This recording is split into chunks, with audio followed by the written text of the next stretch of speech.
இன்றைய வேளாண் ஆலோசனை நேரத்தில் நாமக்கல், சேலம், தருமபுரி, கிருஷ்ணகிரி ஆகிய மாவட்ட விவசாயிகளுக்கான வேளாண் ஆலோசனை. ஆமணக்கு பயிர் செய்யும் விவசாயிகள் விதைப்பிற்கு முன்பு ட்ரைகோடர்மா விரிடி என்ற உயிர் பூஞ்சான கொல்லியை கிலோவிற்கு 4 கிராம் வீதம் கலந்து விதைநேர்த்தி செய்து விதைத்தால் மண் மூலமாக பரவும் நோய்களிலிருந்து பாதுகாக்கலாம். மேலும் விதையினை 10 மணி நேரம் தண்ணீரில் ஊற வைத்து விதைக்கும் போது முளைப்புத்திறன் அதிகரிக்கும். சின்ன வெங்காயம் சாகுபடி செய்யும் விவசாயிகள் தற்போது மழை பெய்து வருவதால் குமிழ் அழுகல் நோய் தென்படுகிறது. இதனை கட்டுப்படுத்த பேசிலஸ் சப்டிலஸ் என்ற உயிர் பூஞ்சான கொல்லியை விதைப்பதற்கு முன்பு கிலோவிற்கு 20 கிராம் வீதம் கலந்து விதைநேர்த்தி செய்து விதைக்க வேண்டும்.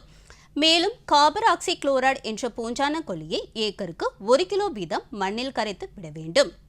நிலக்கடலை பயிரிட்டுள்ள விவசாயிகள் விளைச்சலை அதிகரிக்க ஏக்கருக்கு 2 கிலோ நிலக்கடலை ரிச் என்ற வளர்ச்சி ஊக்கியை 200 லிட்டர் தண்ணீரில் ஒட்டும் திரவத்துடன் கலந்து பூக்கும் மற்றும் காய்பிடிக்கும் தருணத்தில் இலைவழி தெளிப்பு செய்ய வேண்டும்.